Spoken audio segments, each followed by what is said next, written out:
বন্ধুরা, আমি স্বপ্না। আজ আমি চলে এসেছি মাঠে কাঁচা লঙ্কা নিতে। তো কাঁচা লঙ্কা নিয়ে বাড়িতে গিয়ে আমি তেঁতুল মাখাবো।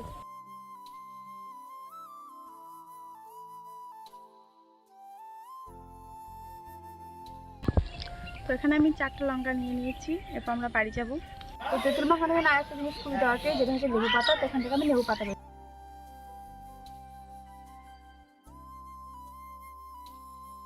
তো এদিকে আমি 4টা লেবু পাতা, 4টা কাঁচা লঙ্কা নিয়ে নিয়েছি। তারপর আমি চলে এসেছিলাম এদিকে তেঁতুল পাততে। তো এদিকে আমি 4টা তেঁতুল পেরে নিয়েছিলাম।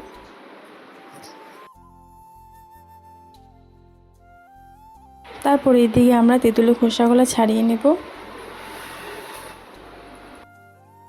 এইদিকে দেখুন, তেঁতুলটি দেখি আমার জিভে জল চলে এলো।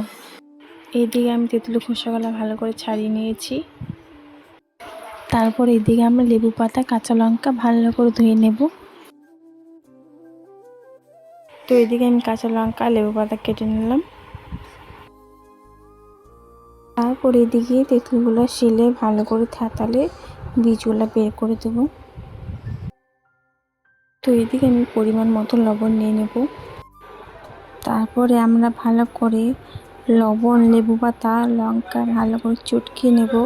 তেঁতুলটা কিন্তু আমি শিলে মাখিয়ে নেব, কারণ আমার দাদি বলে শিলে যে কোনো জিনিস মাখা বা বাটা এক অসাধারণ স্বাদ আসে। তাই আমার দাদির কথা মতোই আজ আমি তেঁতুলটা শিলে মাখিয়ে নেব। তো কথা বলতে বলতে আমার দিকে মাখা কমপ্লিট।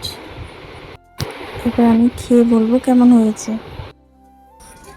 বাড়িতে বানিয়ে দেখুন বন্ধুরা, অসাধারণ হয়েছে খেতে।